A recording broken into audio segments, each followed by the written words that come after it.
ક્યારે વિચાર્યું છે કે આપણું આખું શહેર ચાલે છે કેવી રીતે? મતલબ, રસ્તા ક્યાં બનશે, પાણીનો સપ્લાય કોણ સંભાળશે, કચરો કોણ ઉપાડશે, આ બધા નિર્ણયો કોણ લેતું હશે? ચાલો, આજે આ આખી સિસ્ટમને એકદમ સરળ ભાષામાં સમજીએ. તો સવાલ એ છે કે આપણા શહેરના રસ્તા, પાણી અને સાફ સફાઈ આ બધા માટે ખરેખર જવાબદાર કોણ છે? આ બધાની પાછળ એક બહુ જ શક્તિશાળી અને મહત્વની સંસ્થા કામ કરે છે. ચાલો એના વિશે જાણીએ. તો જુઓ, આ જે સંસ્થા છે જેને આપણે કોર્પોરેશન કહીએ છીએ, એનો પાયો એક કાયદા પર ટકેલો છે. દાખલા તરીકે Gujarat provincial municipal corporation act એટલે કે જીપીએમસી એક્ટ 1949. આ કાયદો જ કોર્પોરેશનને બધી સત્તાઓ આપે છે, એકદમ કાયદેસર રીતે. હવે કોર્પોરેશન એટલે શું? કોઈ મોટી બિલ્ડિંગ કે ઓફિસ? ના, એનાથી ઘણું વધારે છે. કાયદાની ભાષામાં એને બોડી કોર્પોરેટ કહેવાય છે, જેનો મતલબ થાય એક કૃત્રિમ વ્યક્તિ. હા, બિલકુલ એક વ્યક્તિની જેમ, જે પ્રોપર્ટી ખરીદી શકે, કોઈની સાથે કોન્ટ્રાક્ટ કરી શકે. બહુ જ રસપ્રદ કોન્સેપ્ટ છે, ખરું ને? તો આ જે કાનૂની વ્યક્તિનો દરજ્જો છે ને, એના કારણે જ કોર્પોરેશનને કેટલીક ખાસ સત્તાઓ મળે છે. જેમ કે એ શહેરના બગીચાઓ, ઓફિસો જેવી મિલકતનો માલિક બની શકે. એ કોઈ કંપની સાથે કામ કરવા માટે કાયદેસર કોન્ટ્રાક્ટ કરી શકે. એટલું જ નહીં, જો જરૂર પડે તો એ કોર્ટમાં કોઈના પર કેસ પણ કરી શકે અને એના પર પણ કેસ થઈ શકે છે. અને હા, આપણા શહેર માટે જે નાના મોટા નિયમો બને છે એ બનાવવાની સત્તા પણ એની પાસે છે. સારું, કોર્પોરેશન શું છે એ તો સમજાવું, પણ એને ચલાવે છે કોણ? શહેરનો બોસ કોણ? મેયર કે કમિશનર?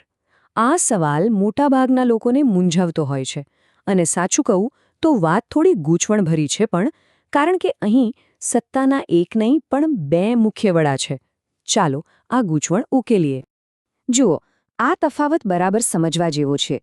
એક બાજુ છે મેયર, જે શહેરના રાજકીય વડા છે. એમને કાઉન્સિલરો ચૂંટે છે. બીજી બાજુ છે મ્યુનિસિપલ કમિશનર. એ શહેરના વહીવટી વડા છે. એમની નિમણૂક રાજ્ય સરકાર કરે છે. એટલે સરળ ભાષામાં સમજીએ તો મેયર બોર્ડના ચેરમેન જેવા છે, જે મીટિંગોની અધ્યક્ષતા કરે, અને કમિશનર એક કંપનીના સીઈઓ જેવા છે, જે આખા શહેરનું રોજબરોજનું મેનેજમેન્ટ સંભાળે છે. એક ચૂંટાયેલી પાંખ, બીજી વહીવટી પાંખ. હવે સવાલ એ થાય કે જ્યારે બે વડા હોય તો નિર્ણયો કોણ લે અને કેવી રીતે? શું મેયર નક્કી કરે કે કમિશનર? વેલ, હકીકતમાં આ કોઈ એક વ્યક્તિનું કામ નથી. એના માટે એક આખી સિસ્ટમ, એક પ્રોસેસ બનાવવામાં આવી છે. ચાલો જોઈએ એ કામ કેવી રીતે કરે છે.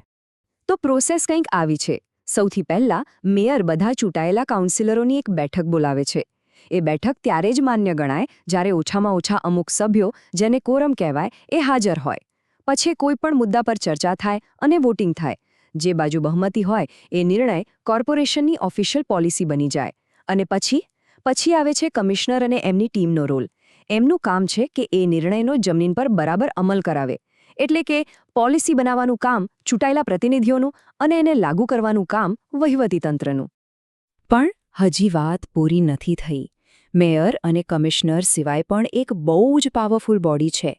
એક એવી કમિટી જેના હાથમાં શહેરની તિજોરીની ચાવી હોય છે. હા, આપણે વાત કરી રહ્યા છીએ પૈસાની. અને આ કમિટીનું નામ છે સ્ટેન્ડિંગ કમિટી. આ સ્ટેન્ડિંગ કમિટી કોર્પોરેશનની સૌથી શક્તિશાળી સમિતિઓમાંની એક ગણાય છે. કેમ? કારણ કે શહેરના તમામ નાણાકીય નિર્ણયો અહીં જ લેવાય છે. આખા શહેરનું બજેટ કોણ મંજૂર કરે? Standing committee. કોઈ મોટો ખર્ચ કરવાનો હોય તો કોની મંજૂરી જોઈએ? Standing committee. એટલે ભલે કમિશનર બજેટનો ડ્રાફ્ટ બનાવે, પણ પૈસા ક્યાં વપરાશે એનો ફાઇનલ કંટ્રોલ આ કમિટીના હાથમાં જ હોય છે. ઓકે, તો આપણી પાસે મેયર છે, કમિશનર છે, કમિટી છે. પણ આ લોકોએ કરવાનું શું હોય છે? કોર્પોરેશનની જવાબદારીઓ શું છે? શું શહેરમાં થતું દરેક કામ કોર્પોરેશન જ કરવાનું? ના, એવું નથી. કાયદામાં સ્પષ્ટ રીતે એમની ફરજોને બે ભાગમાં વહેંચવામાં આવી છે. આ બે ભાગ છે ફરજિયાત અને વૈકલ્પિક. ફરજિયાત એટલે કે ઓબ્લિગેટરી ડ્યુટીઝ. આ એ કામો છે જે કોર્પોરેશને કરવા જ પડે, જેમ કે પીવાનું શુદ્ધ પાણી પૂરું પાડવું, ગટર વ્યવસ્થા, રસ્તાઓ અને સાફ સફાઈ. આ બધી મૂળભૂત જરૂરિયાતો છે. બીજી બાજુ છે વૈકલ્પિક કાર્યો, એટલે કે ડિસ્ક્રિશનરી ફંક્શન્સ. આ એ કામો છે જે કોર્પોરેશન કરી શકે, પણ જો એમની પાસે પૂરતા પૈસા અને સંસાધનો હોય તો. જેમ કે નવા બગીચા બનાવવા, મ્યુઝિયમ કે લાઇબ્રેરી બનાવવી કે રમતગમતને પ્રોત્સાહન આપવું. આ જીવનની ગુણવત્તા સુધારે છે, પણ ફરજિયાત નથી. તો ચાલો એક નાનકડો સવાલ. માની લો કે શહેરમાં એક નવો પબ્લિક પાર્ક બનાવવાનો પ્રસ્તાવ છે. તો એ કોર્પોરેશન માટે કયા પ્રકારનું કામ ગણાશે? ફરજિયાત કે વૈકલ્પિક? બરાબર, જે આપણે હમણાં જ જોયું એ પ્રમાણે આ એક વૈકલ્પિક એટલે કે વિવેકાધીન કાર્ય છે. હવે આ બધા કામો કરવા માટે, ભલે એ ફરજિયાત હોય કે વૈકલ્પિક, સૌથી જરૂરી વસ્તુ શું છે? પૈસા, ફંડ્સ. તો સવાલ એ છે કે આટલી મોટી સિસ્ટમ ચલાવવા માટે કોર્પોરેશન પાસે પૈસા આવે છે ક્યાંથી? ચાલો એની નાણાકીય જીવાદોરીને સમજીએ. કોર્પોરેશનની આવકના ઘણા સ્ત્રોત છે, પણ એમાં સૌથી મોટો અને મુખ્ય સ્ત્રોત છે પ્રોપર્ટી ટેક્સ, એટલે કે મિલકત વેરો. આ સિવાય દુકાનો અને ધંધા માટેની લાયસન્સ ફી, પાણીનો ચાર્જ અને બીજા પણ ઘણા સ્થાનિક ટેક્સ અને ફી હોય છે, જેમાંથી કોર્પોરેશનને આવક થાય છે.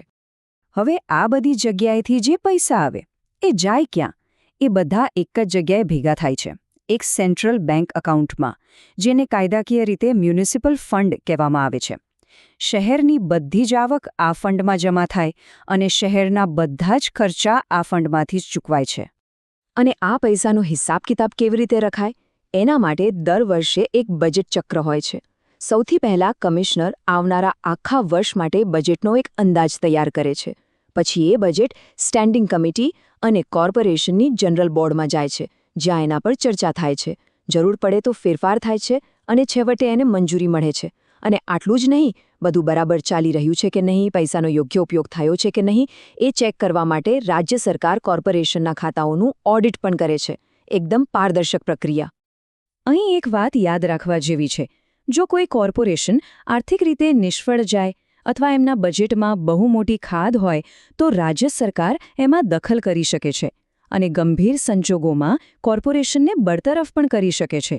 આ બતાવે છે કે આખરી સત્તા અને જવાબદારી રાજ્ય સરકારની રહે છે. તો આ આખે સિસ્ટમ સમજ્યા પછી એક મોટો સવાલ મનમાં આવે છે. સ્થાનિક સરકાર, એનો અસલી હેતુ શું છે? શું એ સત્તાનું કેન્દ્ર છે કે પછી સેવાનું માધ્યમ? આ એક એવો વિચાર છે જે આપણને બધાને વિચારતા કરી દે છે. આના પર મંથન કરવું ખૂબ જરૂરી છે.